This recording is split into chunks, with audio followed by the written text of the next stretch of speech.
Digne est ton nom. Alléluia.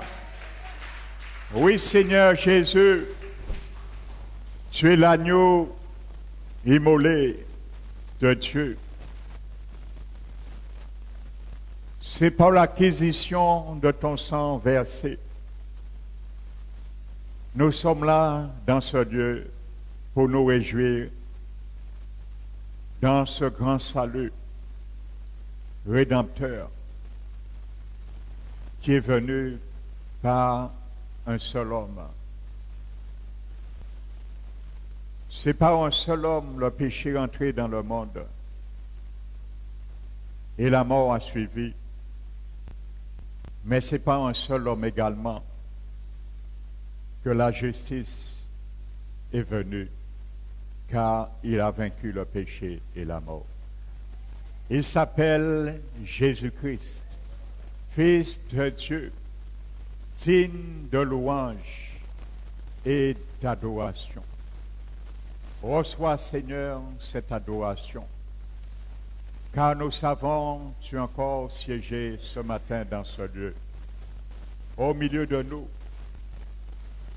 et tu siégeras encore jusqu'à la fin de ce culte ce matin. Car tout que j'ai besoin vient de toi. Et tu l'as, Seigneur, car c'est par toi et de ta part que je parlerai ce matin à ton peuple. Que ton onction, Seigneur, tombe ce matin encore sur moi, afin que je sois un camp et que ton Esprit Saint l'amène. Que tu me diriges, Seigneur, et que tu mettes les paroles dans ma bouche. Car je veux ce matin être comme ta bouche. Je t'élève, je te bénis, je te glorifie. Que ce matin, Seigneur, ta parole fasse du bien à ton peuple. Fasse du bien au cœur et surtout, mon Dieu, à la foi de chacun de nous, afin de renverser, Seigneur, les montagnes, d'aplanir les sentiers, pour que nous puissions, Seigneur, demeurer dans l'espérance que tu nous as demandé de demeurer. Merci encore. Nous remettons, Seigneur, ce moment entre tes mains. J'aspire ton sang, Seigneur, sur chaque chaise dans ce lieu ce matin. J'aspire ton sang, Seigneur, sur chaque cœur, sur chaque pensée ce matin dans ce lieu. Fais ton œuvre et donne gloire à ton Saint-Nom. Père, c'est au nom de Jésus-Christ nous t'avons prié et nous te glorifions. Amen. Alléluia. Asseyez-vous.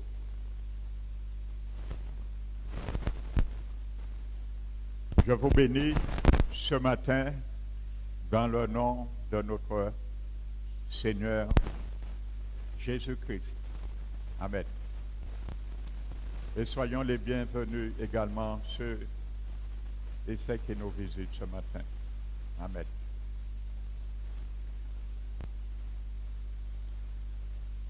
Ce matin, le Seigneur m'a conduit à vous donner, montrer bibliquement quelques clichés dans l'échographie de la prière. Amen. Elles ne sont pas exhaustives, bien sûr. Parce que vous savez, beaucoup parmi nous, nous sommes bien souvent découragés. Nous perdons espoir lorsque nous avons commencé et nous n'arrivons pas jusqu'au bout avec notre Seigneur. Amen. Mais afin que nous sachions que notre grand Dieu, fidèle, juste et véritable, écoute toujours nos prières. Alléluia. Et s'il tient compte de chaque parole, de chaque mot que nous lui faisons part. Amen. Donc ce matin, que ta foi soit fortifiée dans le Seigneur. Amen. Vous savez, dans la lamentation du prophète Jérémie, le chapitre 3 et le verset 19, le prophète Jérémie dit, « Quand je pense à ma détresse et à ma misère, à l'absinthe et au poison,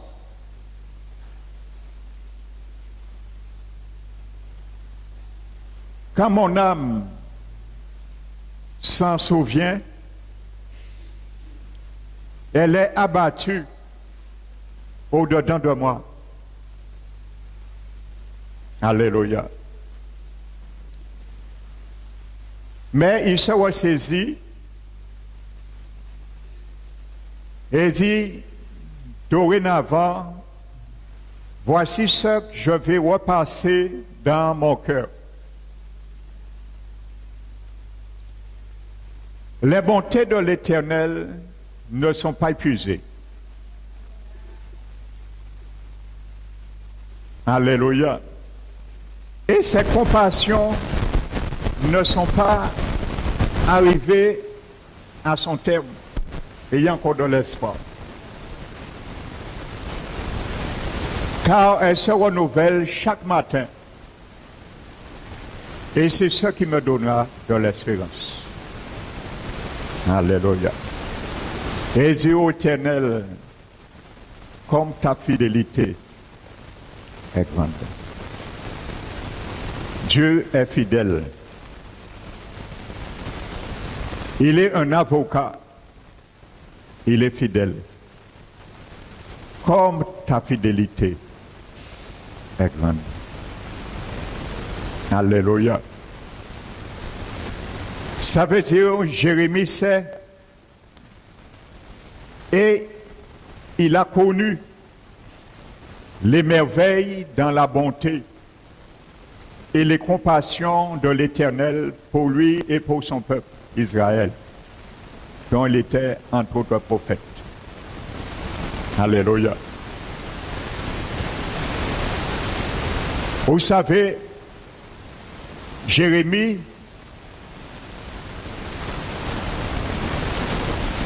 est présenté comme quelqu'un qui est assis devant un écran de télévision.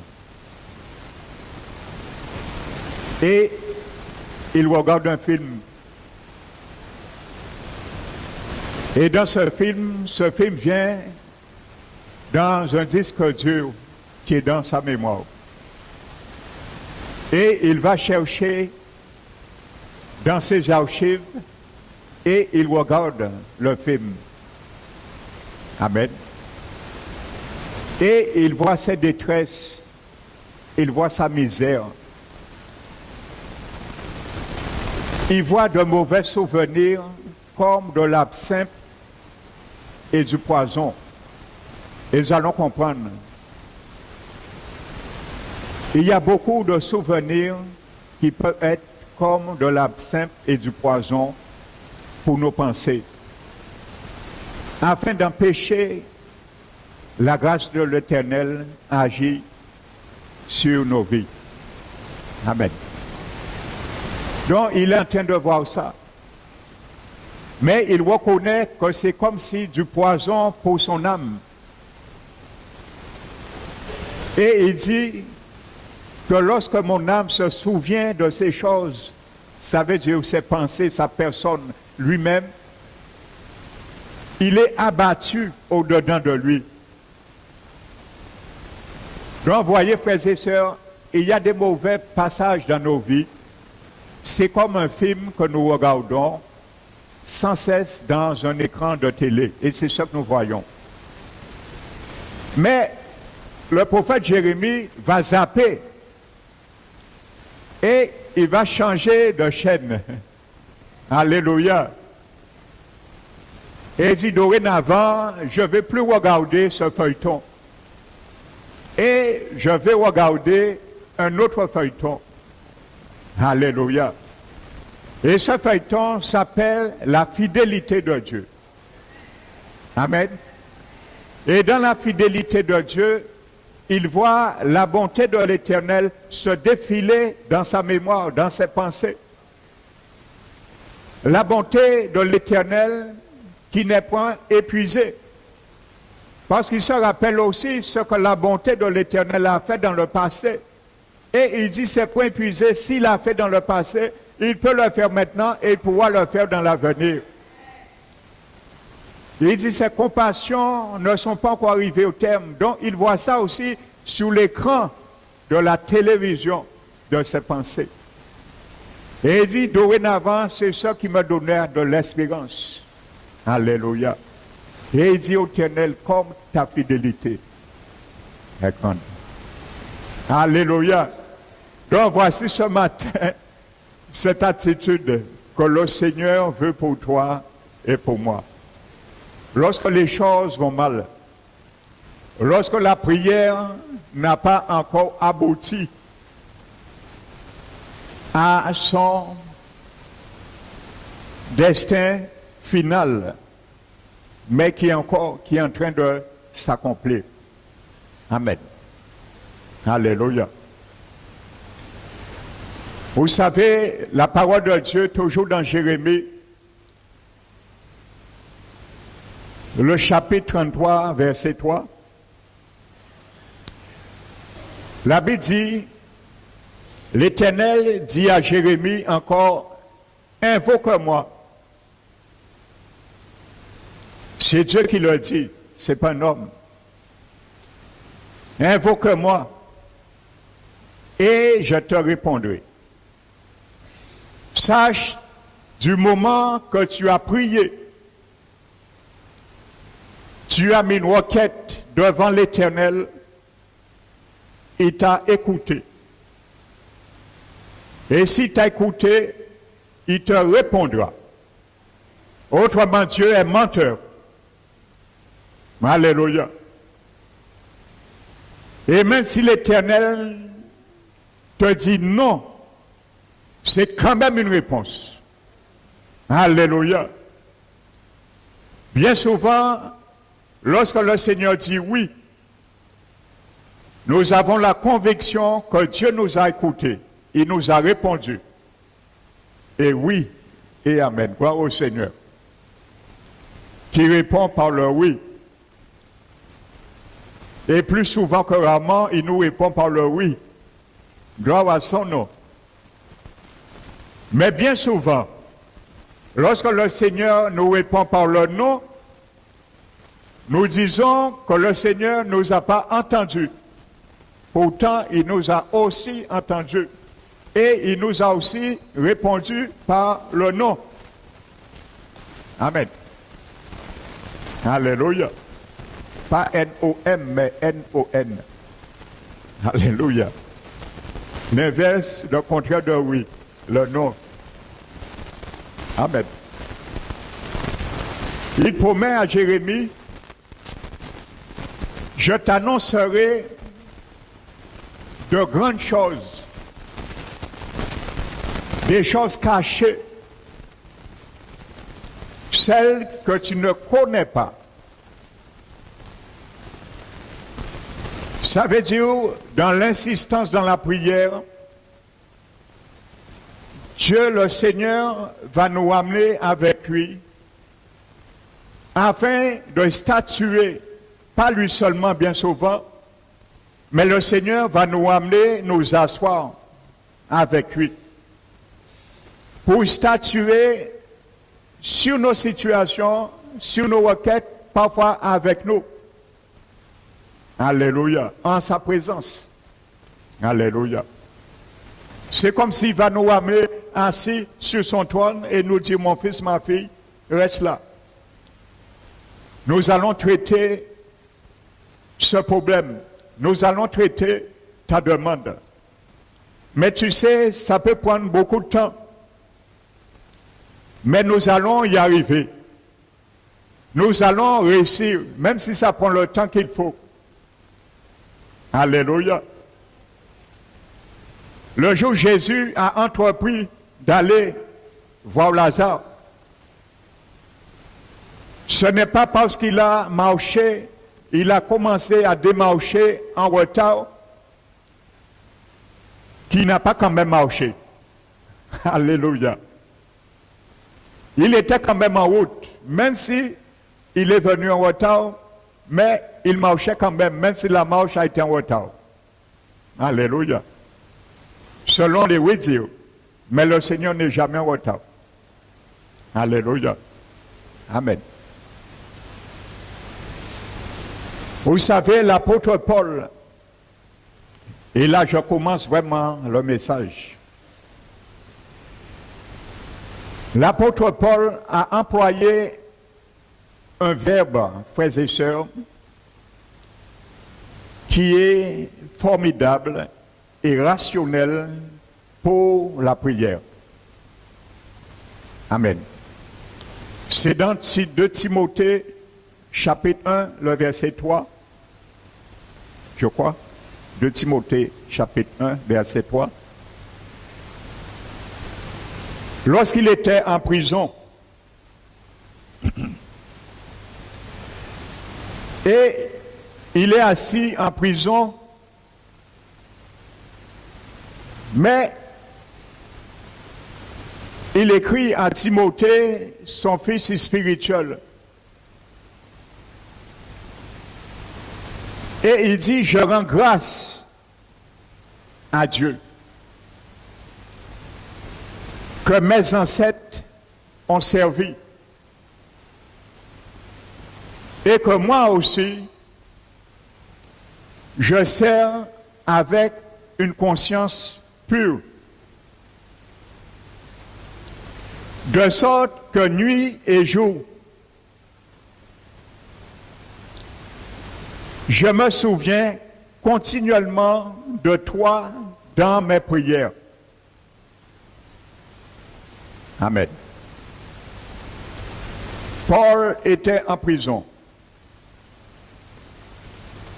Paul s'attendait à n'importe quel moment, un soldat vient le chercher pour l'exécuter. Parce qu'il attendait qu'il soit exécuté, il le savait. Mais il ne s'est pas battu. Il a fait comme Jérémie. Il a mijoté dans son cœur. Il repassait dans son cœur. Et dans des moments comme ça, nous avons vraiment besoin de repasser dans nos cœurs, frères et sœurs, la bonté de Dieu. Imagine-toi, tu es en prison. Tu sais, on va te décapiter. C'est la première fois que tu vas subir une décapitation. Tu ne sais pas comment ça va se passer, comment ça a commencé, comment ça va se terminer, mais tu le sais. Et il n'y a aucun recours pour passer autre à côté.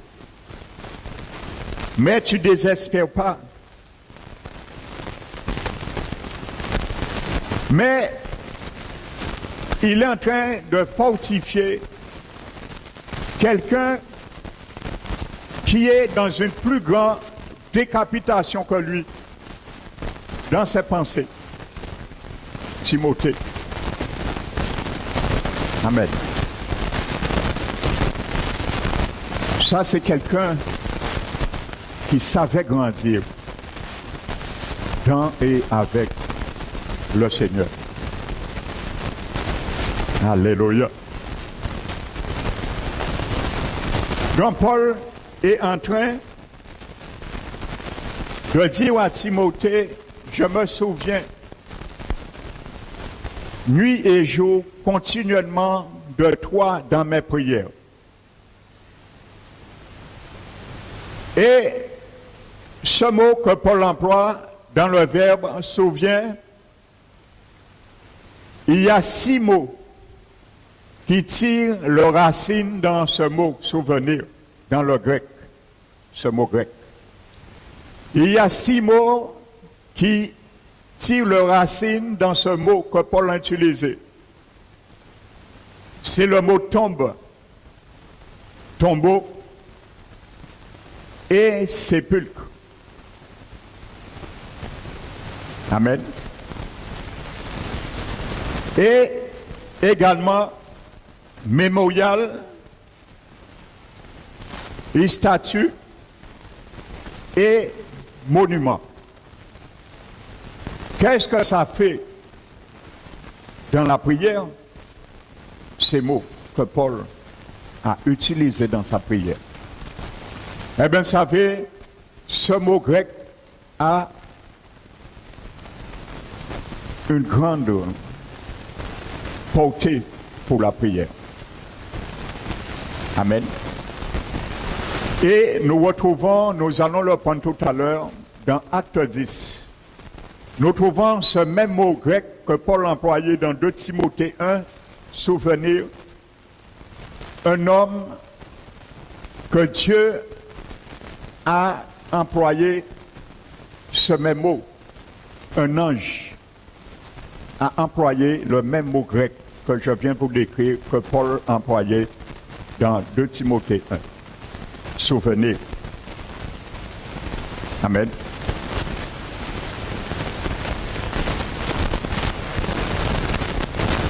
Paul est en train, frères et sœurs, Paul est en train de faire quelque chose. Ce que Jérémie nous a projeté sur son écran. Vous savez, quand on est abattu, on est chargé, c'est difficile de prier. Ça veut dire qu'on est désarmé, on perd même à forfait. On n'a même pas l'envie, le courage de commencer.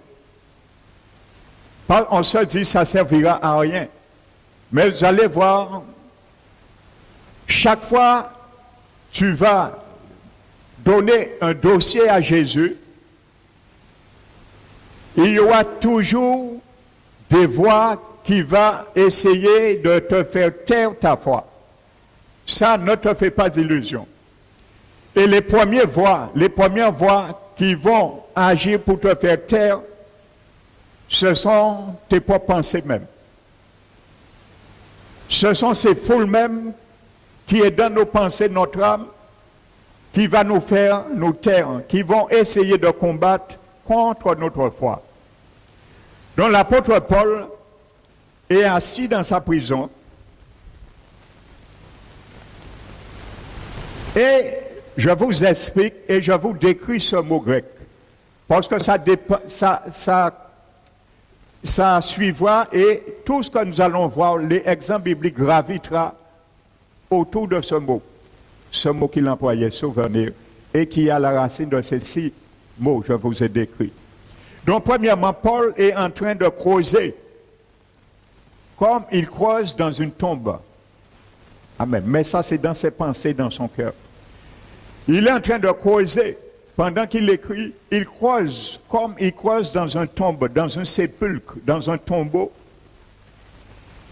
Et il essaie de retirer toute la poussière qui essaie d'ensevelir les mauvais souvenirs, les bons souvenirs de Dieu dans sa vie. Ce que Dieu, les merveilles de Dieu, les soins, les secours, les délivrances que Dieu lui a portées. Donc, il fait le tri pour le fortifier dans sa prière, pour fortifier sa foi. Au lieu d'être abattu, mais encourager Timothée, lui qui est plus abattu que lui, malgré qu'il n'est pas dans une prison physique comme Paul, mais Timothée, lui, il est dans une prison enchaîné par des mauvaises pensées qui l'agitent. Amen.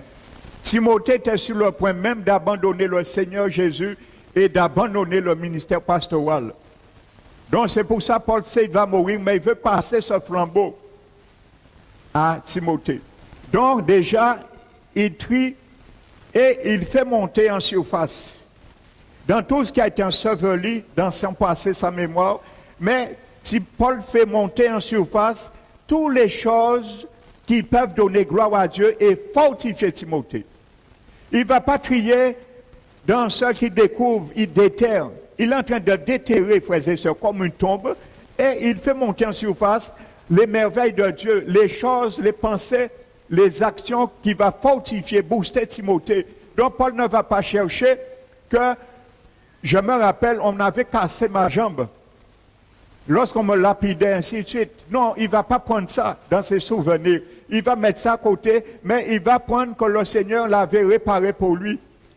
Donc vous voyez, frères et sœurs. Et également, il va prier pour que toutes les fois il priait pour Timothée, qu'il est sûr que ses prières et le nom de Timothée se trouvent au ciel comme un monument. Parce que vous savez, lorsque vous réussissez par vos prières, nos requêtes, d'ériger un monument, une statue, frères et sœurs, dans le ciel, un mémorial, Dieu ne peut pas vous oublier. Dieu ne peut pas oublier la personne, la situation pour laquelle que vous avez fait monter votre requête. Voici ce qu'il y avait dans ce mot grec souvenir que Paul a employé. Amen. Il sait lorsqu'il partira, il sera décapité, mais il a laissé, ses prières ont laissé une empreinte au ciel. Alléluia. Tes prières peuvent laisser une empreinte au ciel. Dis à ton frère, ma prière peut laisser des empreintes au ciel. Et c'est ça que Dieu veut ce matin pour toi. Alléluia. Et vous savez, il y a beaucoup de personnes qui ont laissé des empreintes. Et même après leur mort sur terre, Dieu a continué à statuer et à exaucer leurs prières. Il y a des gens qui sont morts sur la terre en tant que chrétiens. Ils sont morts des années, mais ils ont eu le temps d'ériger un monument, un mémorial au ciel, peut-être pour leurs enfants, qui n'étaient pas encore sauvés au moment qu'ils quittent ce monde terrien. Peut-être pour leur mari, pour leur épouse, pour leurs parents, pour leurs collègues, qui n'étaient pas encore sauvés au moment que cette personne quitte le monde terrien. Peut-être pour une situation, peut-être un travail pour son bien-aimé. Et la personne est morte. Mais par ses prières, par la persistance et l'efficacité de ses prières avec foi, avant de quitter ce monde terrien, il a eu le temps d'ériger un monument de l'entreprise également au ciel. Et des années après, le Seigneur a continué à exaucer. Et ces personnes, peut-être par leur surprise, des années après, étant dans le ciel, rencontrent peut-être un membre de la famille qui décède après des années. Et sachant que cette personne était perdue au moment qu'il quitte ce monde terrien, il voit cette personne au ciel. Alléluia. Et ces personnes disent, mais dis-moi, mais quelle joie de te retrouver. Comment as-tu fait pour venir là-haut aussi? Et cette personne, le Seigneur nous dira, mais c'est toi qui avais eu le temps d'ériger un monument pour elle. Et après, je tenu compte. Vous savez, un monument, il faut bien comprendre ça. Imaginez ça. Quand Paul dit ça, ça veut dire que quand il y a un monument, il y a une histoire derrière un monument. Quand il y a un stèle, il y a une histoire. Peut-être qu'il est courte, mais peut-être qu'il est longue à rencontrer, à réciter. C'est une expression d'un langage, un monument. Ça veut dire les stèles qu'on a érigées en mémoire de certains dignitaires augustes qui ont quitté ce monde. Les gens qui n'ont jamais connu la vie de ces hommes, l'histoire les apprenne qui étaient. Et ils comprennent pourquoi ils ont érigé un tel monument. Parce qu'il y a une histoire derrière, frères et sœurs. Ça veut dire que tes prières, mon frère, ma sœur, ont une histoire aussi dans le ciel. Ça veut dire que lorsque le Seigneur voit le nom d'une personne que tu ne cesses de monter nuit et jour comme Paul à Timothée, en faveur de Timothée, un jour, c'est comme si cette personne, si c'est ton fils, ta fille, appelle-la par son nom, et un jour, tu mets cette fille, ce fille, comme un monument avec son nom dans le ciel. Ça veut dire que le Seigneur, chaque fois qu'il se déplace, il voit le monument. Ça veut dire qu'il ne peut pas ne pas le voir. Il voit ton fils, il voit ta fille avec son nom. Et lorsqu'il voit ton fils et ta fille, il y a une histoire derrière cela. Ça veut dire que le Seigneur connaît l'histoire. Et Jésus a cette histoire codifiée dans un livre. Parce qu'il a dit dans la bouche de Job que tu recueilles tous mes larmes et tu les écris tous dans un livre là-haut. Toutes tes prières, mes prières sont notées dans un livre là-haut. Les larmes que tu verses, que je verse, ne s'évaporent pas. Le Seigneur les récupère et il est dans une outre, un vase là-haut, tes larmes. Il ne s'évapore pas. Le Seigneur les récupère aussi. Job l'a dit. Non seulement les prières sont écrites, mais les larmes sont aussi stockées dans un vase là-bas, là-haut. Alors ce matin, si tu as déjà pleuré, continue à pleurer. Les larmes sont là-haut, ils ne s'évaporent pas. Alléluia. Il y a ceux qui pleurent, disent je ne vois rien, mais continue à pleurer. Tu verras la gloire de Dieu. Alléluia. Eh bien, il y a cette histoire devant ce monument ciel.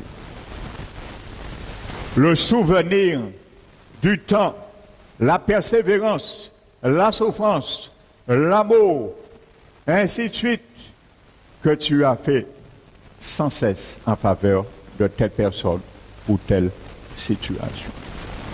Alléluia. Donc voici ce que Paul veut nous enseigner, frères et sœurs, à travers cela. Amen. Prenons Apocalypse, le chapitre 8.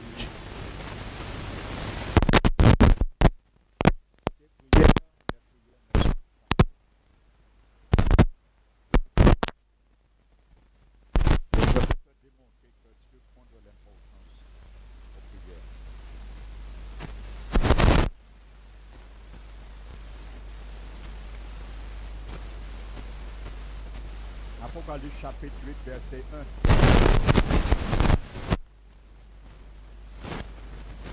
1. La Bible nous dit, quand il ouvrit le septième sceau, il y eut dans le ciel un silence d'environ une demi-heure. Ça veut dire un lac de temps. Alléluia. Vous allez comprendre ce demi-heure. Amen. Ce n'est pas une demi-heure comme on pensait. C'est prophétique, c'est un lac de temps. Vous allez comprendre ce lac de temps, ce silence au ciel. Je ne sais pas si nous imaginons de cela. Un silence total au ciel. Pourquoi? Tu vas comprendre. Il faut y confier cette idée. Mon Dieu, qu'il n'y ait rien qui peut faire interférer. Parce que lorsque nous prions, le Seigneur veut que nous soyons concrets, précis. Et il veut enregistrer parfaitement ce que tu lui demandes, ce que je lui demande. Il n'y ait pas d'interférence. Pour que demain, on ne puisse pas dire, c'est pas ce que j'avais dit, c'est pas ce que j'avais demandé. C'est pas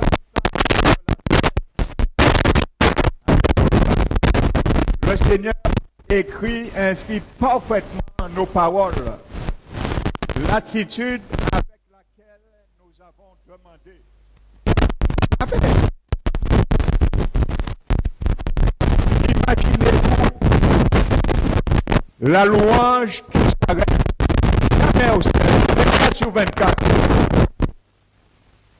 a réussi à un moment donné de s'arrêter. Silence total au ciel. Les 24 vieillards qui jetaient leur couronne, les 4 anciens qui louaient Jésus et le Père sur le trône. Silence total. Arrêtez un moment.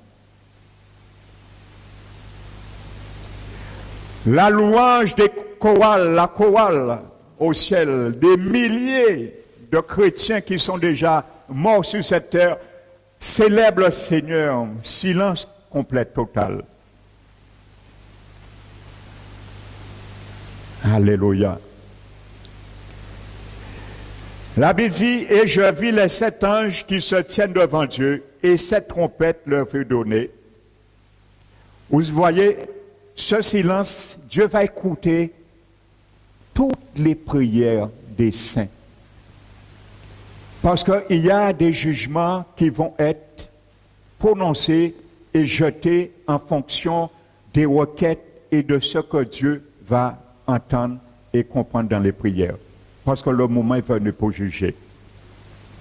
Amen. Surtout pendant les 7 années, il y a eu des saints qui seront martyrisés. Il y a ceux qui ont crié à l'Éternel. Maintenant, le Seigneur va ouvrir ses livres et bien réviser encore, écouter de nouveau ses requêtes. Et pour cibler exactement ces jugements. Amen. Et un autre ange, verset 3, vint et il se tint sur l'autel, ayant un encensoir d'or. On lui donna beaucoup de parfums, afin qu'il les offre avec les prières de tous les saints. Tu es un saint? Alléluia. Tes prières sont écoutées. Tes prières sont dans l'encensoir du ciel également. Amen. Sur l'autel d'or qui est devant le trône, la fumée des parfums monta avec les prières des saints. Imagine-toi, la Bible nous dit l'encensoir, l'ange porte l'encensoir. Un encensoir, c'est où on brûle l'encens. À l'aide, les parfums. Amen. L'encens représente l'œuvre du Seigneur Jésus, que nul ne peut être agréé, ni ses prières devant le Père, devant le trône. Ça, c'est l'encens, premièrement, Jésus, ses œuvres.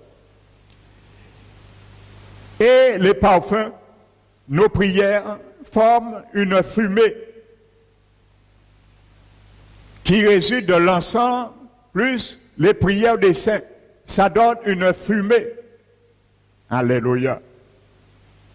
La fumée des parfums monta avec les prières des saints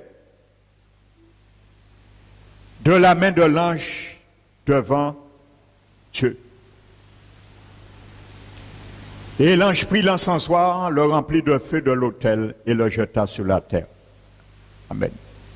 Donc vous voyez, ce silence était pour que le Seigneur puisse entendre les prières des saints mêlées avec l'encens.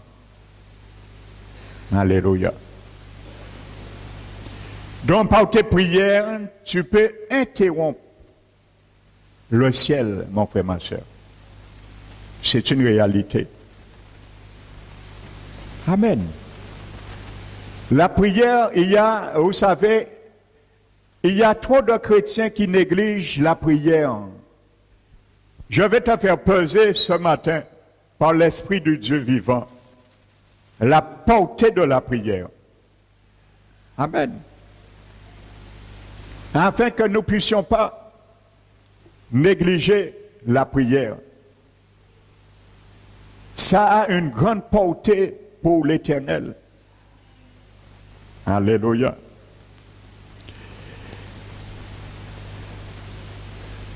Prenons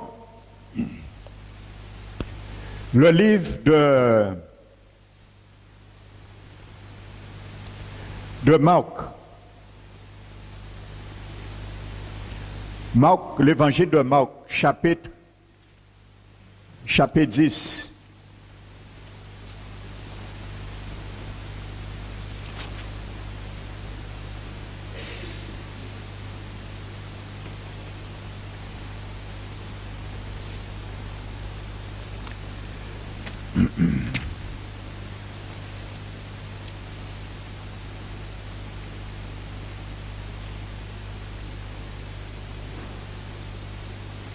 Avant 10, prenons Marc chapitre 5.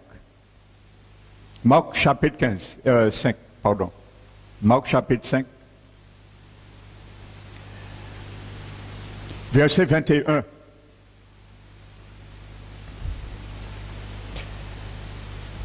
Marc 5, verset 21. Jésus dans la barque regagna l'autre rive, où une grande foule s'assembla près de lui.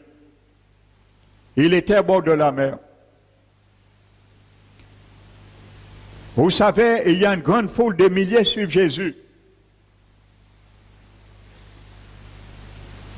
Amen.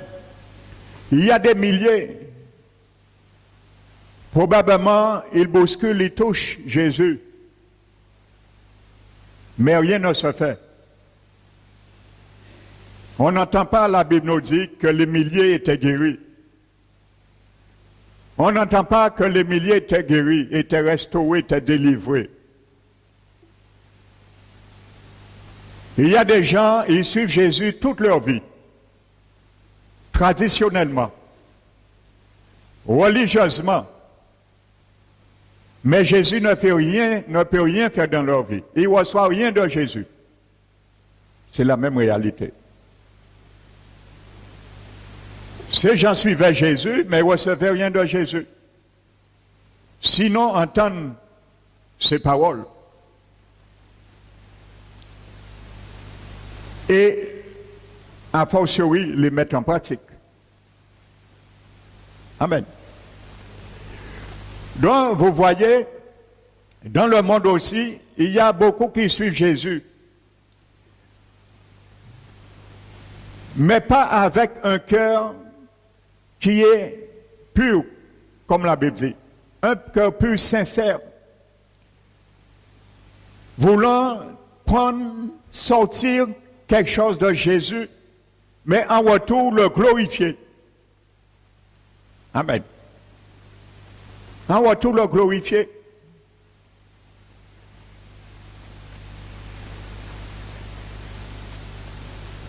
La parole de Dieu nous dit, frères et sœurs,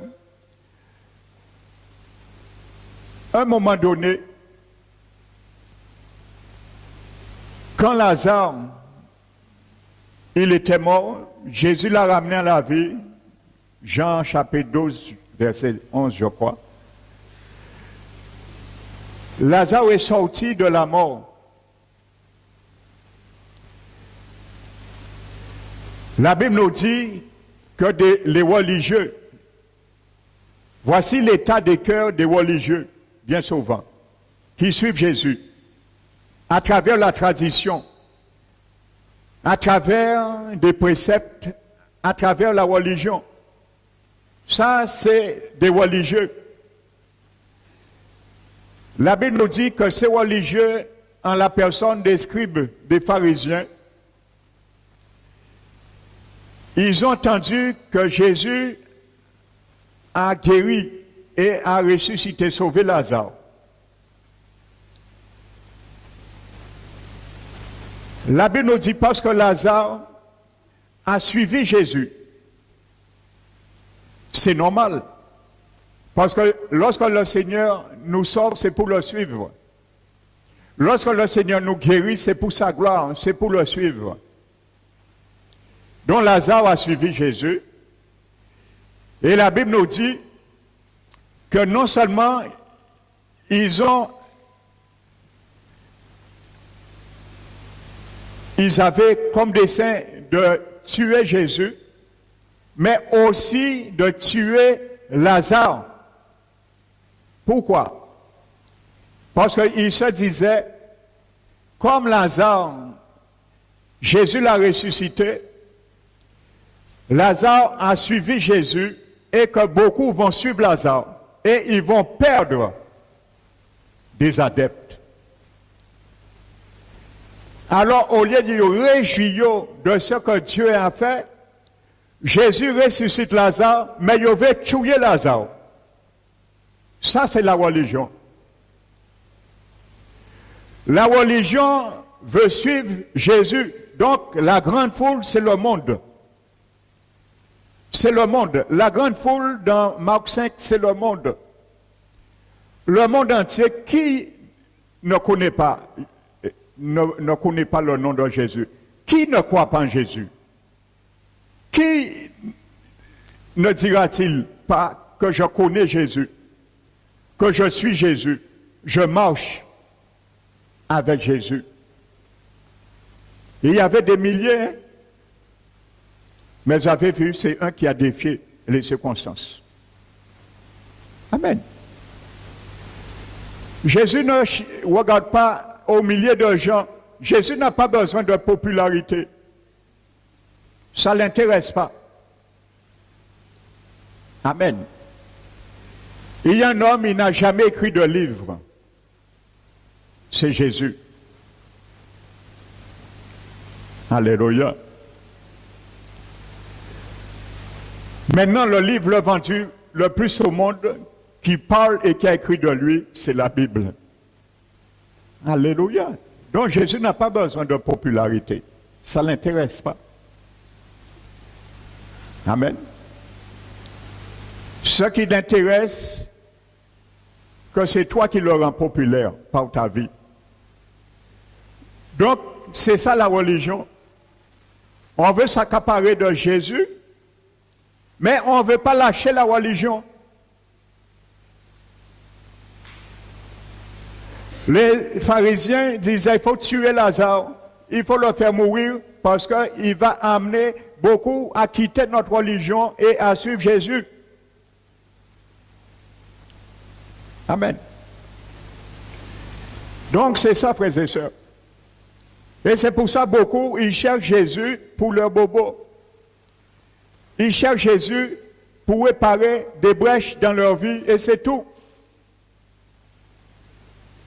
Mais ils n'ont pas besoin de Jésus, frères et sœurs, également.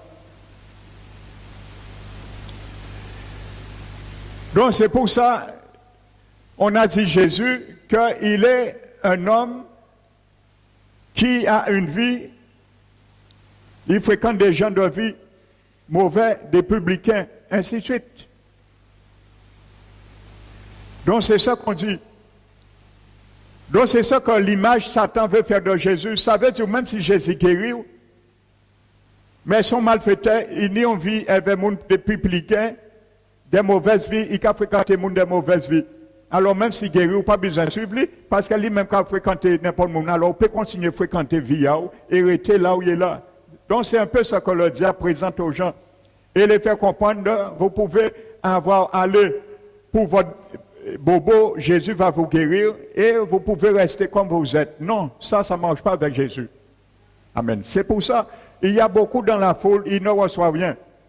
Donc c'est l'attitude un peu du monde. Alléluia. Amen. Et c'est pour ça que Jésus est très sérieux. Lorsqu'il dit que lorsque un esprit quitte un corps, pourquoi Jésus a parlé de cela? Jésus parlait et visait la vraie délivrance. Hein. Il ne parlait pas de charlatans. Hein. Parce que Jésus, c'est les charlatans, Satan ne font pas de miracles.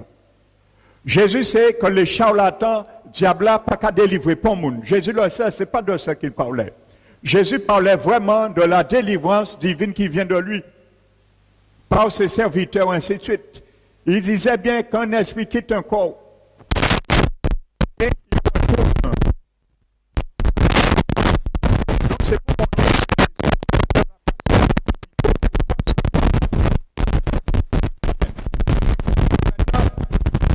la Bible dit, continuons verset 22. Alors vint un des chefs de la synagogue, nommé Jaïrus,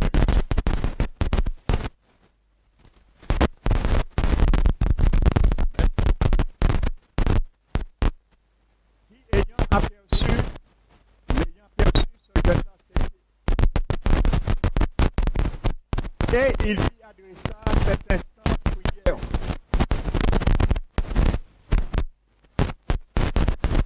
Amen. Le mot instance veut dire une prière dans le grec avec détermination. Il s'attendait que Jésus réponde favorablement à ce qu'il demande. C'est ça que ça veut dire. Amen. Il croyait que Jésus peut. Il lui adressa cet instant prière. Ma petite fille, voici le dossier. Jaïrus va remettre un dossier dans la main du Seigneur. Quand tu pries, mon frère, ma soeur, quand je prie, tu remets un dossier dans la main de Jésus. Et c'est lui qui va traiter le dossier. Amen.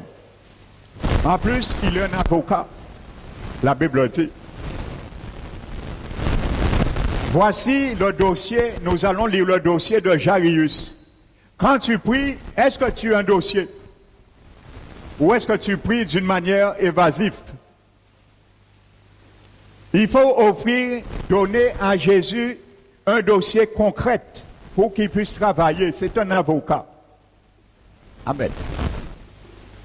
Il y a des tests, il doit traiter dans le dossier. C'est un avocat. Amen. Donc voici le dossier que Jaïrus vient dans la foule et il remet à Jésus. Amen. Il dit, ma petite fille est à l'extrémité. Le mot extrémité dans le grec veut dire sur le point de mourir. Amen. Donc elle est mourante. C'est ça que ça veut dire à l'extrémité dans le grec. Viens, impose-lui les mains. Alléluia. Pourquoi Jaïrus dit à Jésus, impose-lui les mains? Il croyait à la puissance de l'imposition des mains. Il définit qu'il croit, ainsi de suite. Amen. Donc quand tu pries, mon frère, ma soeur, dans ton CV, laisse des petites parenthèses et fais comprendre à Dieu que tu crois vraiment. Que ce que tu demandes, tu t'attends de lui. Mets des petites parenthèses dans ton CV, le dossier, tu emmènes au Seigneur pour qu'il puisse prendre acte et sentir ta foi. Alléluia. Donc, c'est ça que Jaïrus fait. Il dit, impose-lui les mains. Alléluia. Vous savez, quand quelqu'un souscrit un CV, il ajoute des choses peut-être qu'on ne lui a pas demandé. C'est pour avoir plus de poids. Alléluia. C'est pour interpeller davantage le patron. Amen. Donc, fais comprendre à Jésus que tu crois vraiment. Fais manifester ta foi. Ne prie pas d'une manière évasive. Amen. Parce que le Seigneur, s'il nous montre qu'il peut interrompre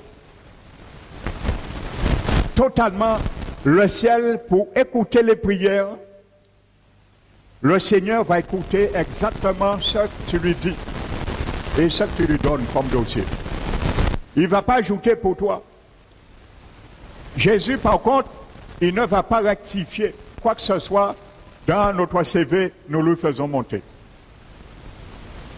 Amen. Et il y a certaines personnes, lorsqu'ils reçoivent des CV, corrigent, ils voient que c'est une faute. Mais le Seigneur, lui, il laisse nos CV tel, même si c'est une faute. Parce qu'il n'a pas le droit de violer notre volonté. Il n'a pas le droit de violer la perception de des choses que nous entreprenons, nous voyons. Il va nous amener à nous asseoir après et nous allons traiter ensemble. Il va nous dire, tu as fait une faute sur ton CV. Donc, je vais t'inviter à comprendre la faute. Il va nous le montrer. Il va nous orienter de sortir dans cette faute et de corriger. Amen. Mais il doit recevoir le CV avant. Il doit recevoir avant notre requête, notre dossier, et ensuite, il va nous inviter. Amen.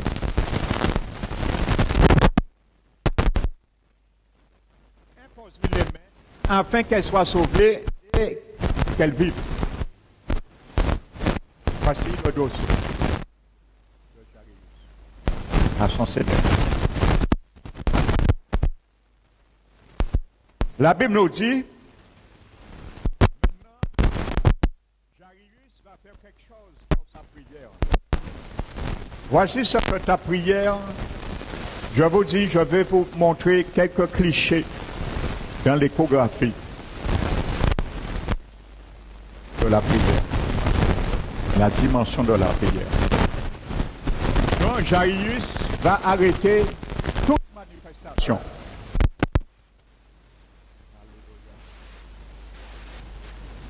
Des milliers de personnes suivent Jésus. Amen. On suit Jésus. Des milliers de personnes suivent Jésus, mais toi, tu peux faire Jésus te suivre. Alléluia. Par ta prière. Pendant des milliers cherchent à suivre Jésus, mais toi, tu peux faire Jésus te suivre. Par ta prière. Et c'est ce que Jairus a fait. Jairus a arrêté toute activité et Jésus l'a suivi. Il est parti avec Jésus. Alléluia. Par tes prières, tu peux arriver à démarquer la foule, les circonstances de la vie. Alléluia. Donc, vous voyez, Jairus, par sa prière, a su amener Jésus, inviter Jésus dans sa situation. Et Jésus est parti avec lui. Amen. Donc Jésus est parti avec lui. Jésus est parti avec son dossier. Jésus a pris en compte ce qu'il a demandé. Et Jésus a dit, ouais, ça c'est un gros dossier. Moi, je vais traiter ces dossiers-là, ça. Alléluia. L'homme à côté de la mort, c'est dossier qui est important. Alors, une priorité. Je m'en vais. Les milliers de personnes qui me suivent, on m'a déjà touché, ainsi de suite. On n'a pas senti rien, on n'a pas senti bon foi, on n'a pas senti bon attraction. Ils veulent accaparer moi, mais pour ils ne veulent pas, moi, en servir après des yo, l'enguérir yo. Alors ça n'a pas été. Là, il a envoyé la foule et il est parti avec un seul homme. Amen. Donc la Bible nous dit qu'il part avec Jésus. Amen. Mais le diable va toujours essayer frères et sœurs, d'intercepter l'objectif de nos prières. Il est toujours là pour retarder les choses. Mais ça ne fait rien. Amen. Ça ne fait rien. Tout ce que Satan va essayer de te retarder ne va contribuer qu'à ta faveur. C'est pour ça la Bible dit toutes choses concourent au bien de ceux qui aiment Dieu. Alléluia. Quand les choses concourent à ta faveur, ma faveur, dis au diable, il fait grimace. C'est tout.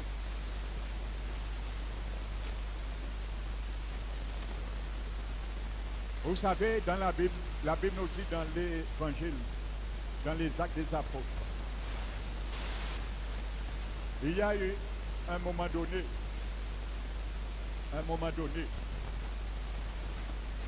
un homme qui s'appelle Jean, surnommé Marc, donc Jean-Marc, qui était le cousin de Barabbas. Donc, à un moment donné, je ne vais pas rentrer dans les détails, par crainte, peur, il s'est retiré à un moment donné parce que son cousin l'a emmené avec lui. Et il a disparu. Donc, il est retourné à Jérusalem. Et lorsque, lors du deuxième voyage missionnaire, Barabbas a dit à Paul qu'on va encore le ramener. Paul a dit non, pas question. Pas question.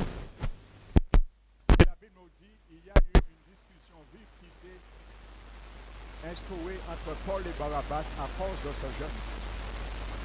Donc il y a une division qui a été faite à cause de Dieu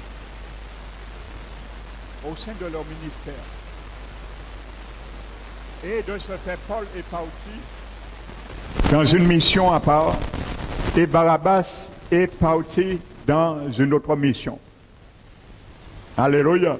Donc voyez, même si le diable a essayé de mettre du désordre dans la mission de l'Éternel apostolique,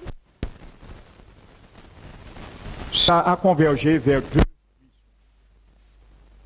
Le désordre qu'il a mis, eh bien, il y a eu deux missions qui s'est faites. Alléluia, c'est ce que Dieu concourt à notre bien. Alléluia. Lorsque Moïse a démontré la gloire de Dieu en Égypte, la Bible nous dit qu'il y a des grenouilles qui se sont investis dans toute la surface en Égypte. Satan est venu pour démontrer également qu'ils sont Dieu aussi, bien qu'ils sont Dieu, mais minuscules. Il a fait le même miracle, la Bible dit. La Bible nous dit qu'il a fait pareil. Il a pris ses magiciens, ses charlatans, et ils ont fait le même miracle. Mais ce qu'il a oublié, il a donné à Dieu un coup de main. Il a multiplié le fléau que Dieu a frappé l'Égypte. Il n'a même pas rendu compte. Il est en train de multiplier le fléau. Alléluia. Parce que c'est Dieu qui est venu frapper l'Égypte. C'est un jugement. Il a fait que multiplier le jugement. Alléluia. Donc, toute chose concourt à notre bien. Lorsque nous prions, nous avons remis Jésus le dossier. Restons dans la paix.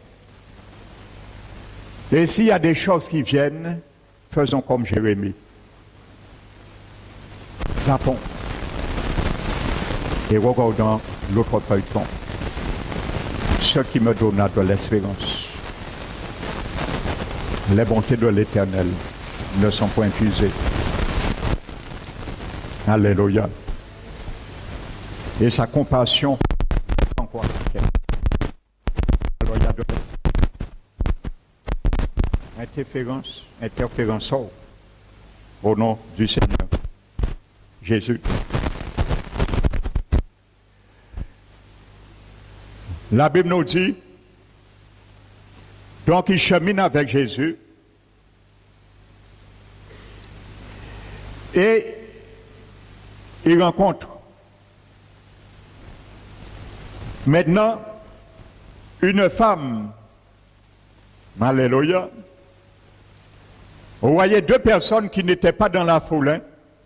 C'est Jairus, lui il vient. Et il y a une femme aussi qui n'était pas dans la foule, mais qui vient aussi. Elle a une perte de sang de 12 ans. Et la Bible nous dit qu'elle avait déjà payé des médecins sans avoir aucun soulagement. Et cette femme vient et il dit, moi, en l'homme qui a suivi Jésus pour le beurre et les poissons, mais moi, en cas touché, moi, by gloire. Et elle a dit, si elle pouvait seulement toucher le pan de la robe de Jésus, elle serait guérie. Des milliers de monde, j'ai touché le pan à robe de Jésus, et ils n'ont pas guéri. Amen. Donc la religion, ce n'est pas faire quelque chose, nommer le nom de Jésus machinalement, ça ne marche pas. Et il n'y a pas de miracle dans ça. Alléluia. Comme nous l'avons vu vendredi, la Bible est claire, tous ceux qui prononcent le nom du Seigneur doivent s'éloigner de l'iniquité. Si tu veux toucher le pan de la robe de Jésus, pour tirer un profit et après dans ta tête tu vas retourner dans le péché, le perdre, sinon devenir pire, ce n'est pas la peine de toucher le pan de la robe de Jésus. Tu vas le toucher autant que tu veux, il ne va rien sentir qui sort en lui. Ça ne va pas l'interpeller. Mais quand quelqu'un le touche par la prière, ça l'interpelle. Parce qu'il est sensible à cela. Et c'est ça la Bible nous dit. Lorsqu'on touche Jésus, par la prière, il devient sensible. Il sent quelque chose. Il sent une manifestation. Alléluia. Donc la Bible nous dit, cette femme touche Jésus, et effectivement, elle est guérie. Donc ça retarde le dossier de Jairus. En tout cas. Jairus, lui, dans sa requête, son dossier, son CV dit à Jésus, les choses sont urgentes parce que ma fille est à l'extrême, elle est sur le point de mourir.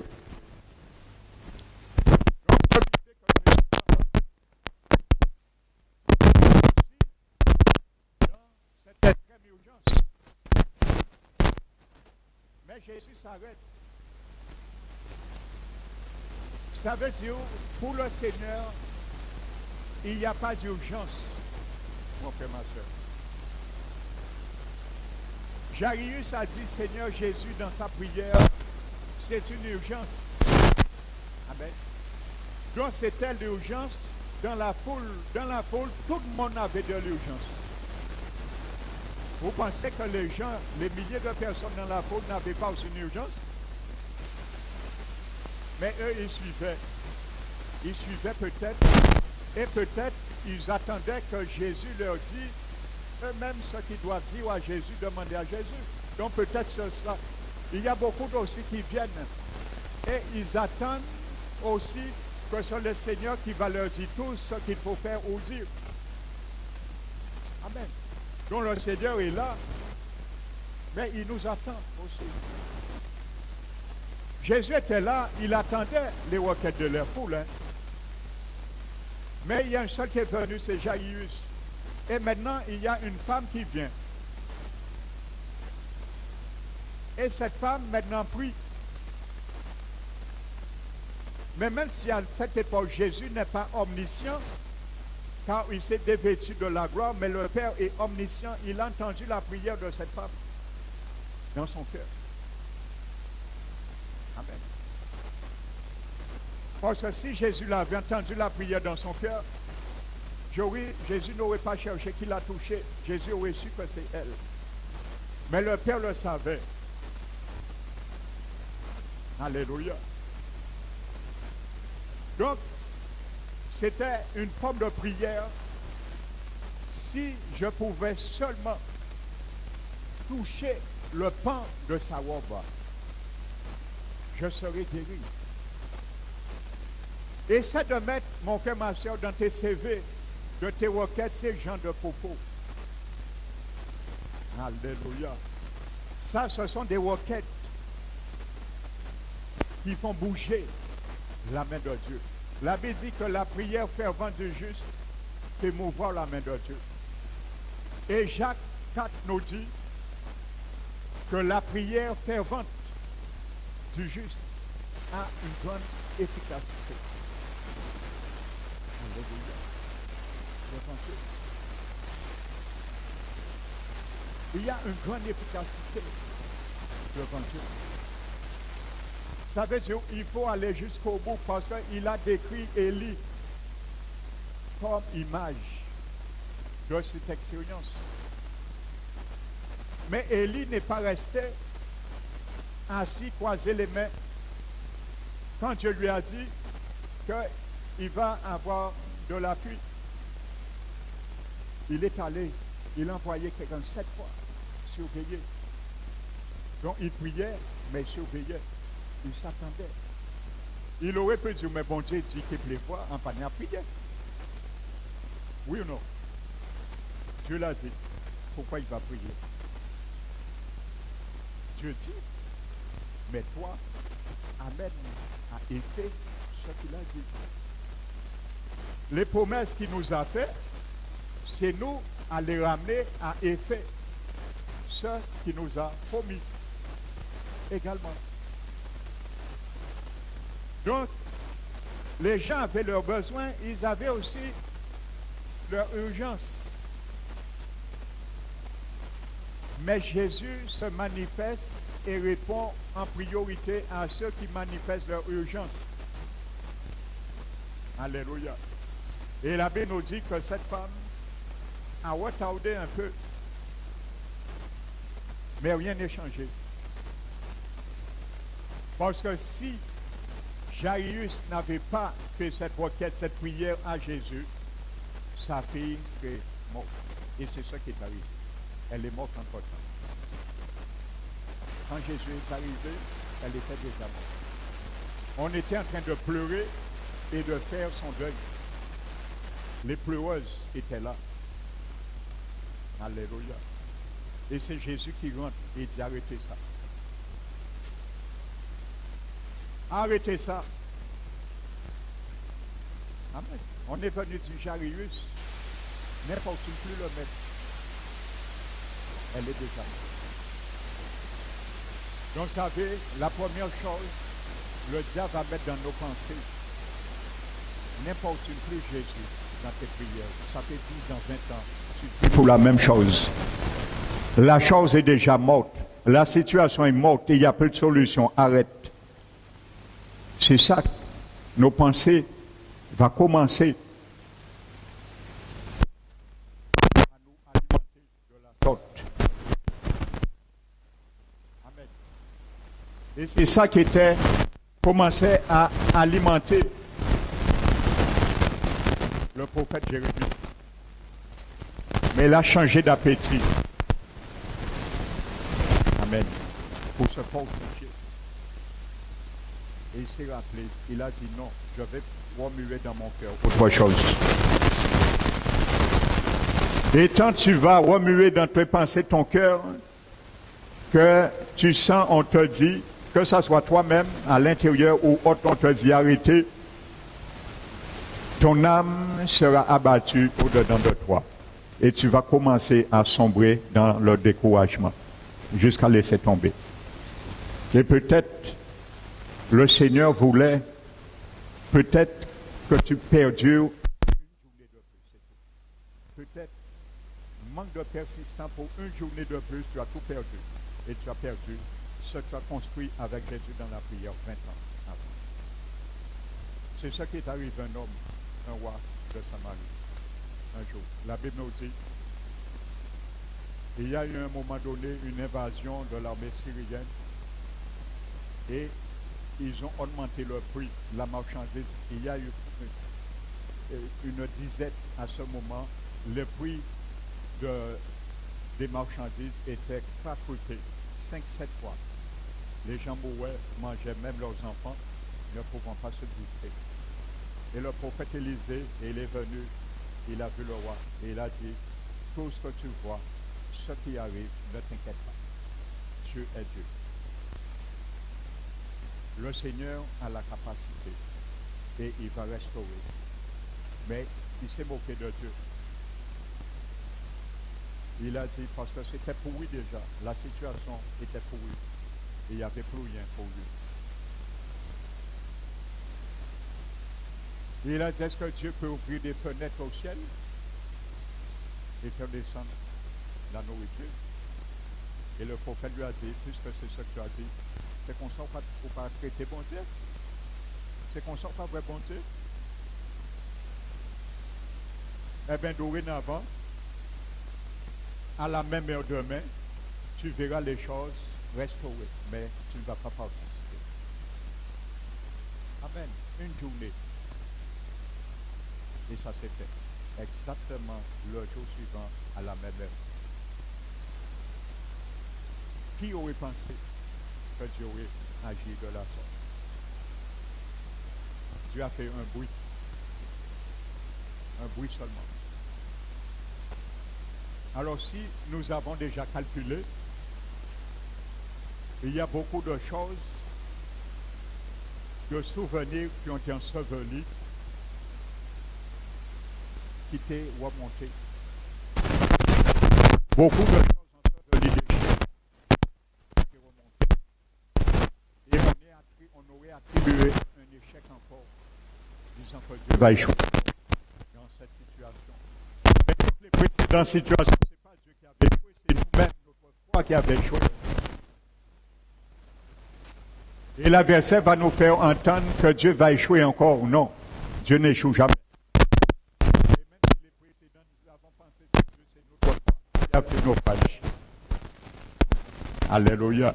Dieu ne fait jamais naufrage.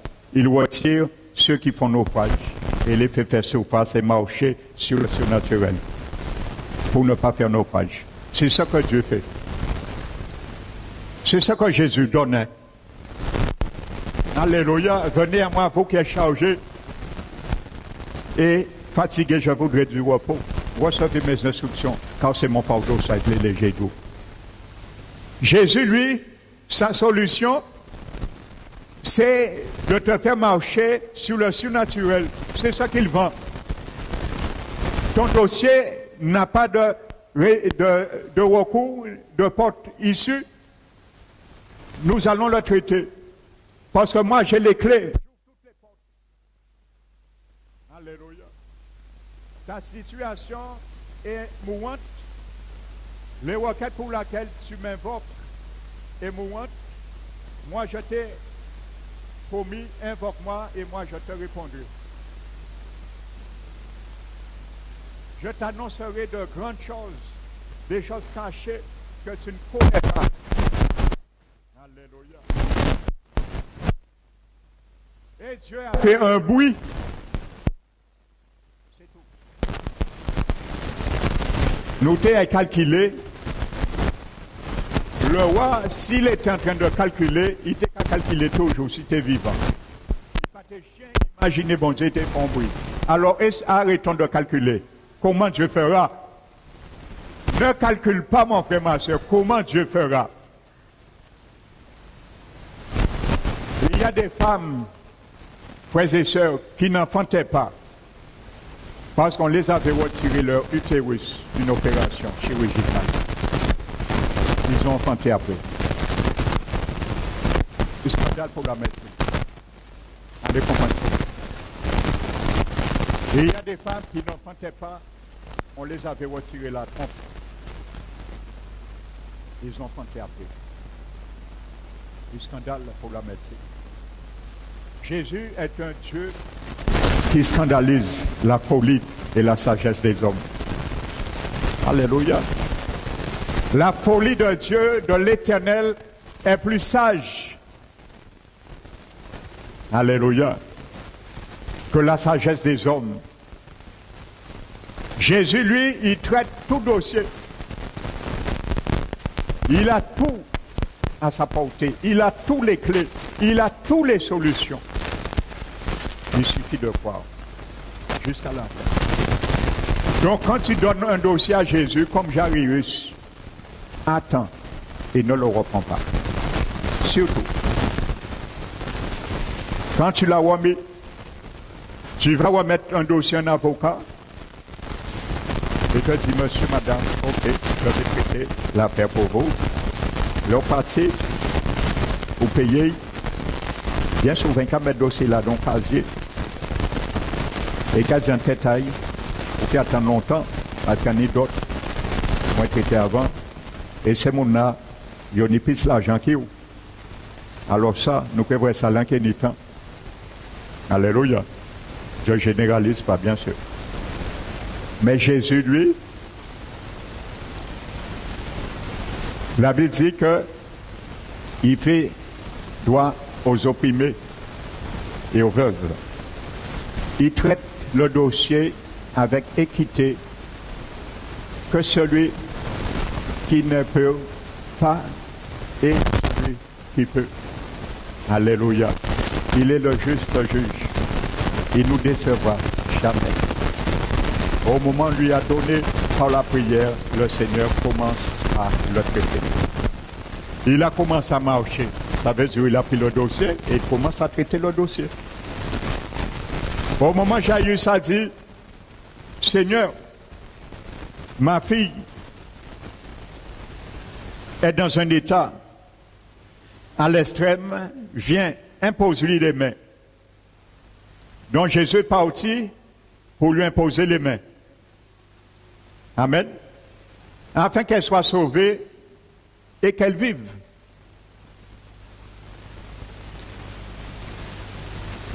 Sauver et vivre.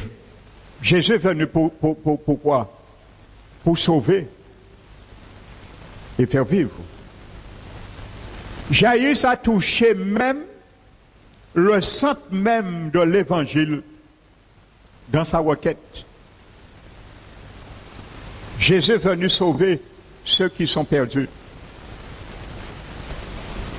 Donc, qui Jean-Jésus ne peut pas être insensible à un tel dossier? Et il est parti pour cela, frères et sœurs. Donc maintenant, il arrive chez Jairus. Et la Bible nous dit, il renvoie tout le monde maintenant. Maintenant, j'en suis moi. Ils ont déjà touché moi, ainsi de suite. Ils n'ont pas demandé moyens. Quand ils ont fait accompagner moi, pas besoin pour monde. Et il dit, pour monde pas sur moi. À partir de maintenant, les urgences, ça s'arrête là maintenant. Et il les renvoie. Et il rentre tout seul avec toi, de cet ici, Pierre-Jacques Jean, pour témoigner. Oculaire, auriculaire. Alléluia. Jérémie 55, dit 50. Cherchez l'Éternel pendant qu'il s'y trouve. Invoquez-le pendant qu'il est prêt. La foule montre Jésus là. Jésus se trouve. Ils n'ont pas invoqué Jésus. Jésus est avec les milliers de personnes et Jésus promet chercher l'Éternel pendant qu'il se trouve. Donc Jairus l'y trouvait. La femme atteinte de perte de sang a trouvé Jésus parce qu'il se trouvait. Il a profité. Il y a beaucoup de personnes aussi qui visitent les églises. Ils ne profitent pas de trouver le Seigneur Jésus pendant qu'il est. Amen. Donc la Bible nous dit, maintenant sommes au cœur de lui. Et il fait sortir tout le monde. Amen. Et la Bible nous dit que le Seigneur maintenant a dit à Jairus que je t'avais dit que tu verras ma gloire. Et le Seigneur ramène sa fille. Il y avait déjà la veillée, on pleurait déjà. Frères et sœurs, on pleurait déjà. Le Seigneur a réparé la situation. Donc, frères et sœurs, lorsque nous prions, nous mettons le dossier dans la main du Seigneur, ne le reprenons pas. Amen. Jésus est Dieu. Mais s'il y a une interférence, Jésus est au courant de l'interférence. Jésus contrôlait la situation. Il savait qu'il a promis à Jairus de le suivre. Il s'est arrêté. Il contrôlait la situation. Amen. Si la vie de Jairus était morte et il n'y avait pas de solution, Jésus se prenait entièrement responsable. Il s'est engagé. Alléluia. Quand Jésus s'engage avec toi, pour ton besoin, il prend toutes les responsabilités afin que tu la causes aucunement non plus. Amen. Quand nous prenons maintenant le chapitre 10, toujours de Marc,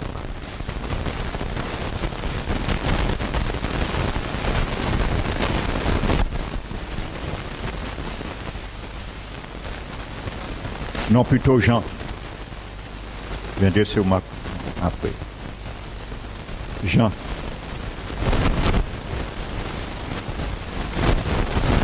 Maintenant, il y a un homme qui s'appelle Lazare et il décède. Chapitre 11, Jean 11.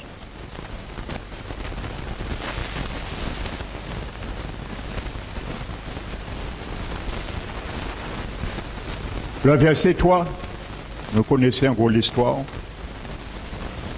Les sœurs envoyaient dire à Jésus, Seigneur, voici celui que tu aimes est malade.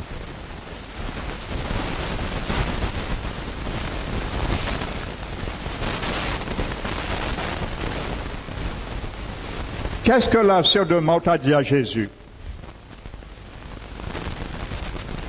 Celui que tu aimes est malade. Est-ce que ça nous arrive de faire ces requêtes à Dieu? Mon mari est méchant. Mon mari ne veut pas se convertir. C'est un peu ça, Marthe. La sœur a fait à Jésus, vis-à-vis de son frère Lazare. Ma femme est méchante. Ma femme ne veut pas se convertir. Mes enfants sont méchants. Mes enfants sont désobéissants. Mes enfants n'aiment pas entendre l'évangile. Si c'est ça que seulement tu dis à Jésus, il va noter que ça. Et il va attendre encore. Parce qu'une telle requête n'invite pas Jésus à faire grand-chose. Alléluia. Il y a simplement une introduction. Il n'y a pas de développement et il n'y a pas de conclusion. Vous savez, Jairus a été clair, il a introduit, il a développé, il a conclu. Voici, Seigneur, je te présente ma situation. Je ne peux rien, je me retire. Je suis incapable, impuissant pour cela. Ma fille est sur le point de mourir. Toi, tu peux, impose-lui les mains afin qu'elle vive. Alléluia. Bien ciblé, une requête totale, simple mais complète. Donc quand on vient, Seigneur, oui, mais le Seigneur va attendre. C'est un avocat.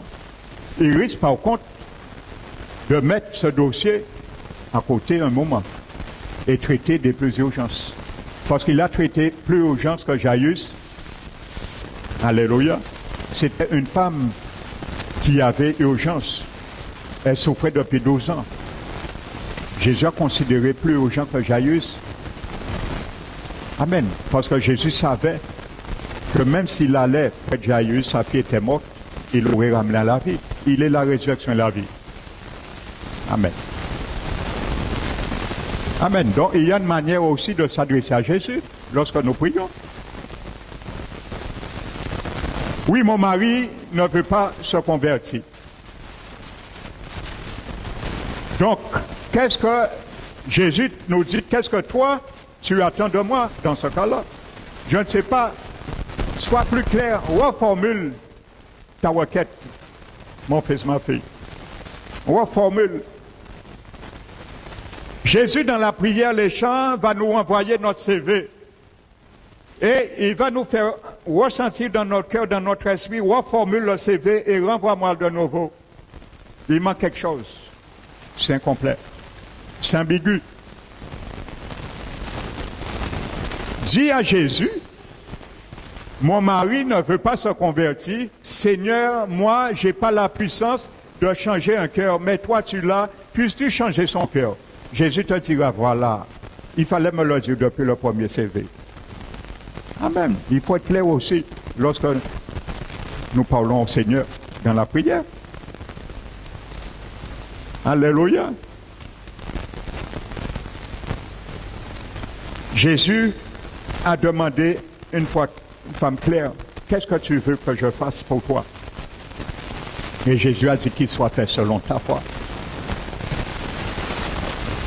Si notre foi, c'est mon enfant est rebelle, eh bien rien ne se fera d'autre. Ton enfant restera rebelle. Mais Jésus te dit qu'il sera fait selon ta foi. Si tu sais ton enfant est rebelle, mais tu vois Jésus peut faire quelque chose, dis à Jésus, fais quelque chose, Seigneur, toi tu peux. Il sera fait selon ta foi. Amen. Verset 21, Marc dit à Jésus, Seigneur, si tu étais ici, mon frère ne serait pas mort. Mais qu'est-ce que tu as dit à Jésus?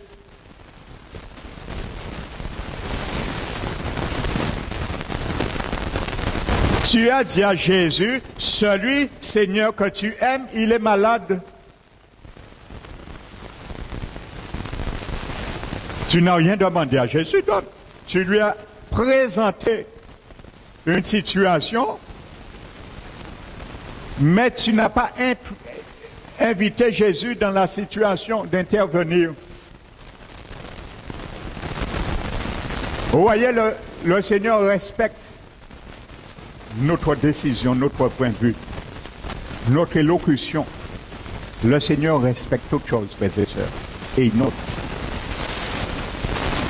Imaginez que Jésus n'aurait pas opéré le miracle. On l'aurait accusé. Pourquoi accuser le juge de l'univers? Comme je le dis, si quelqu'un n'arrive pas à regarder le soleil en face avec ses yeux, à force de regarder Jésus en plein yeux menti si, ou menti oui, et qu'il grille nous. Parce que Jésus, son visage et ses yeux brillent, et comme du feu, et son visage rayonne, brille plus que le soleil lorsqu'il brille, et dans toute sa force. Jésus aurait pu dire, mais ma fille, tu m'as dit que ton ami que j'aime, mon ami que j'aime, Lazare, il est malade. C'est tout ce que tu m'as dit. Hein? Tu m'as invité. Ainsi de suite. Mais le Seigneur fait quand même. Amen. Alléluia.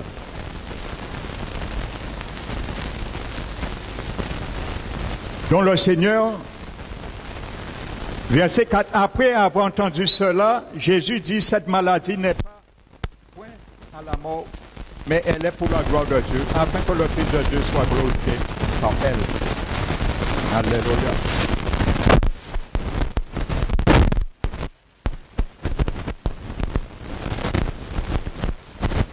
Donc quand le Seigneur est venu, Lazare était déjà mort.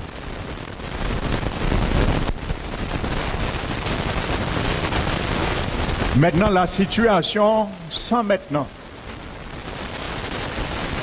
Amen. Contrairement à Jairus, elle est morte. Mais là, c'est pire. Voici un deuxième cas, mon frère, ma soeur. Tu peux présenter une situation à Jésus, et là, ça sent mauvais même. Une situation qui n'a aucun repos. Ça sent mauvais maintenant. Que faire avec Jésus? Est-ce qu'on dit maintenant c'est fini? Non. Ça veut dire, tu as un membre de ta famille, il est en prison, par exemple, et maintenant le dernier jugement, dernier appel. Et cet appel, on sait que c'est perpétuité. On s'attend que tout est fini, tout est effondré. Mais Jésus, si tu crois, il peut rouler la pierre de ce tombeau aussi. Alléluia. 4 jours, Lazare rentrait déjà en putréfaction. Il n'y a aucune situation qui est déjà en putréfaction. Jésus peut le ramener. Amen. Jésus peut dire, non, maintenant les hommes ont parlé. Maintenant je dis aujourd'hui mon dernier mot. Frères et sœurs, je vais vous donner un témoignage qui me vient. Vous savez, mon frère aîné, Dieu m'a choisi en tant qu'instrument pour l'amener à la conversion.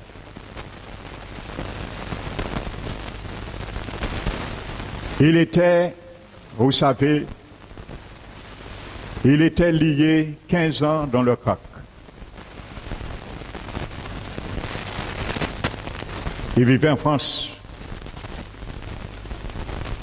Quand il est venu en Guadeloupe, je ne vais pas rentrer en détail. Je viens directement sur le témoignage. Mais permettez-moi de vous dire, il avait déjà un pied dans le tombeau. Et il avait fait un accident. Il était chargé.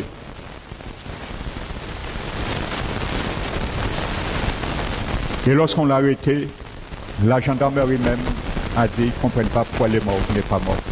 Il a fait la même soirée 2 accidents. La même soirée, 2 accidents de 2 endroits différents. Et le 2 accidents, il avait cassé le poignet d'un jeune homme qui faisait du stop vers 4h, 5h du matin. On l'a interné 3 heures en garde à vue. Et il m'a dit qu'il est resté 3 heures en garde à vue, il devenait fou. Il me disait à force, oui, des gens qui font des années. Et les policiers avaient fait un constat, on lui avait dit qu'on va le sanctionner. Il fera la prison, on va lui donner telle amende, on prendra son permis. On a mis de la peur sur lui. On a mis un manteau de peur sur lui. Et je l'ai amené au Seigneur. J'ai profité et je l'ai amené au Seigneur. Je lui ai dit, viens aujourd'hui, tel jour, avec moi à l'église. Je n'étais pas encore pasteur de cette église, c'est l'église de mon pasteur à l'époque. Et il m'a dit qu'il vient, mais avec aucun espoir. Je lui ai dit, viens, Jésus peut te relever. Il m'a montré ce qu'on lui a dit. Je lui ai dit, si tu te reprends, le Seigneur comprendra. Il va traiter ton affaire. Ne t'occupe pas de ça. Et il est venu une seule fois, il est rentré à l'église et n'est jamais ressorti à l'église. Il s'est donné au Seigneur. 3 mois après, son dossier, son jugement devait passer. 3 mois après. Et lorsqu'il m'a dit ça, il pleurait, il était effondré, il se rappelait, comme Jérémie. Quand je me souviens des détresses, de la misère. Mon âme, eh bien, il s'est mis comme ça. Et je lui ai dit, va, on a prié. J'ai prié pour lui. Je lui ai dit, vas-y, rien ne se fera. Jésus sera ton juge. Jésus sera ton avocat dans la salle. Va avec la paix. Il est allé, et vous savez ce qu'il m'a témoigné, frères et sœurs, c'est Jésus qui peut faire ça. Il m'a dit qu'il y avait à peu près une cinquantaine de personnes ce jour-là. Et il n'y avait que des cas similaires à son cas. Cas d'alcool, des gens qui ont brûlé des feux sous effet d'ivresse. Des cas comme ça, mais des cas mineurs. Son cas, le dossier le plus fort, c'était son dossier. Et lorsque il est passé, on l'a jugé. Quand son tour est arrivé, il est passé parmi le dernier. On l'a jugé. Lorsqu'on l'a jugé, déjà, le jeune homme qui l'a cassé, son poignet, mon frère, est allé le visiter à l'hôpital. Il s'est excusé, ainsi de suite. Il a compris. Le jeune homme est venu ce jour-là avec son avocat. Écoutez bien. Et lorsqu'on a sanctionné mon frère, pendant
Alléluia.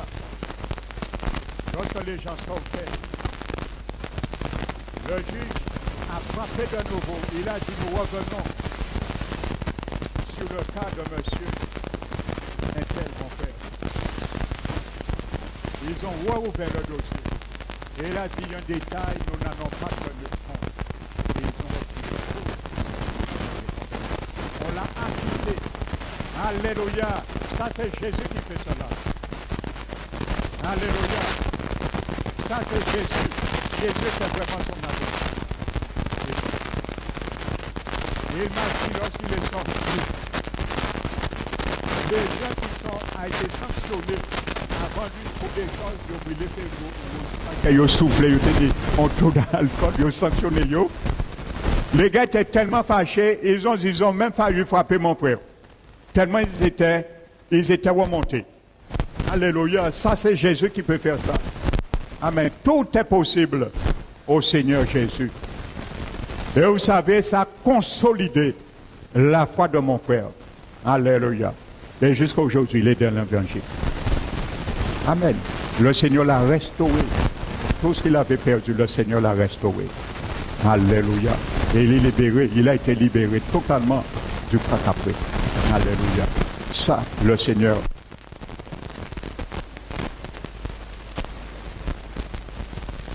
Donc, frères et sœurs, lorsque nous portons une requête devant le Seigneur, disons au Seigneur,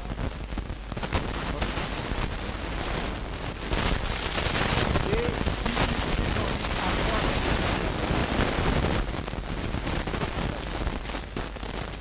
soyons reconnaissants Désarmons-nous. Ne regardons pas à l'eau. Nous allons essayer de traiter la situation de nous.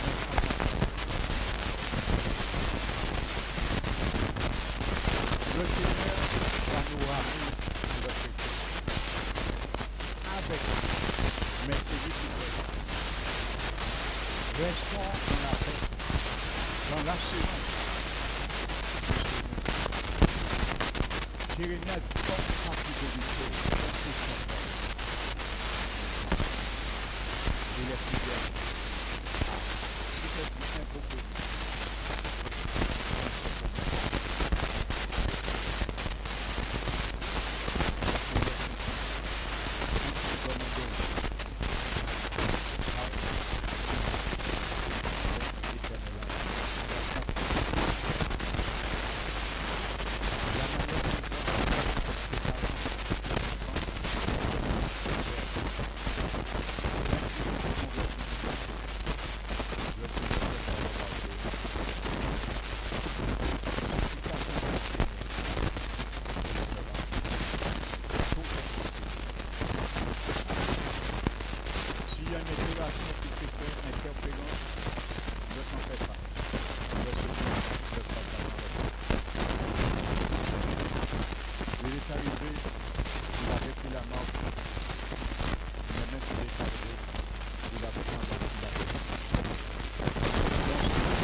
Il va demander réclamer le silence dans la situation dans laquelle tu te trouves embarrassé.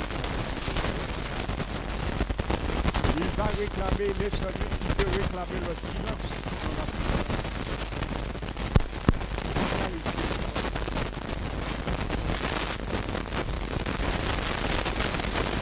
Donc, l'église que le Seigneur nous donne.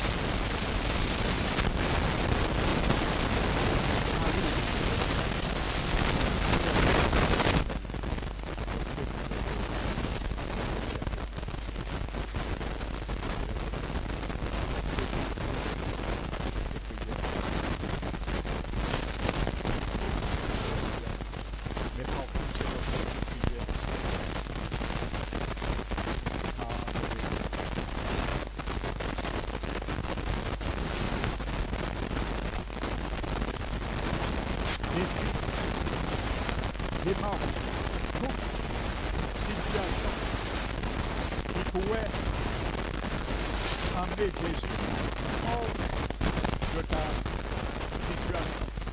Comme j'arrive, amène le Seigneur à aller avec toi, à marcher avec toi, avec le Seigneur qui suivi ta vie avec toi.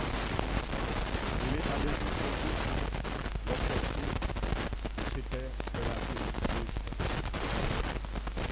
Il y a une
voyez des milliers de personnes. Et Jésus restait seul. Il a mis sur la contrôle. Et lui allait avec lui. Et lui, il restait seul. Et il est monté.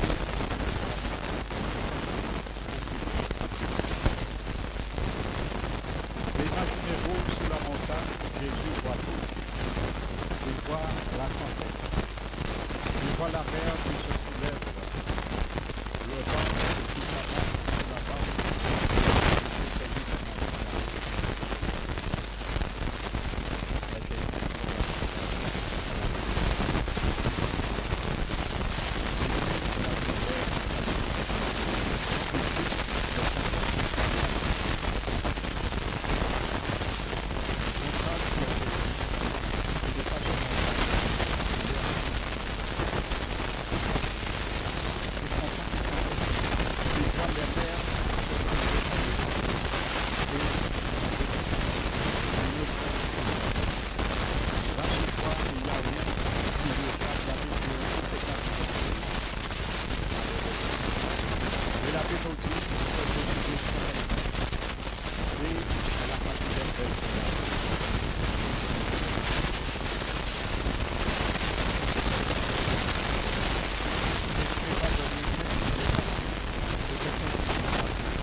Au moment.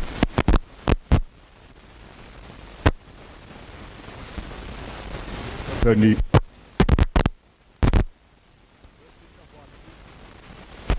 Il reviendra. Jamais. Alléluia. Il a dit à Josué, j'arrive maintenant. Amen. Il y a maintenant. Alléluia. Josué réfléchissait comment ils vont combattre Jéricho. Jésus s'est présenté à lui. Il a dit, j'arrive maintenant. Amen. Il n'est pas arrivé avant. Ce n'était pas le moment. Ça ne servirait à rien. Il n'est pas arrivé après. Ce n'était pas non plus le moment. Mais il est arrivé au bon moment. Il a à Josué. Il arrivera toujours au bon moment. Donc même si tes situation est déjà en préparation, ça sent mauvais. Jésus a retiré les situations. Alléluia.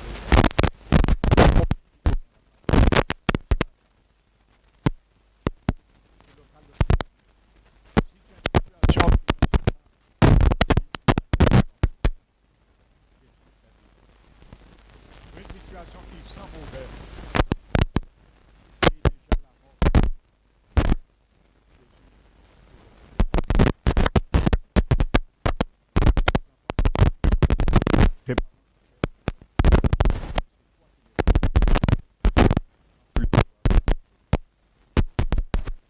Change de lunettes.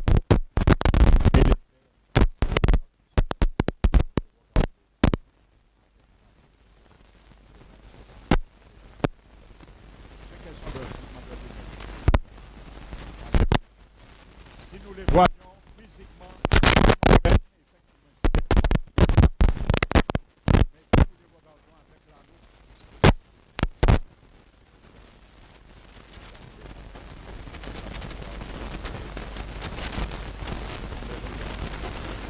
donc si c'est dans le cas, mon frère, ma soeur, chacun se prie et remercie le Seigneur pour le salut de l'âme. Remercie le Seigneur déjà.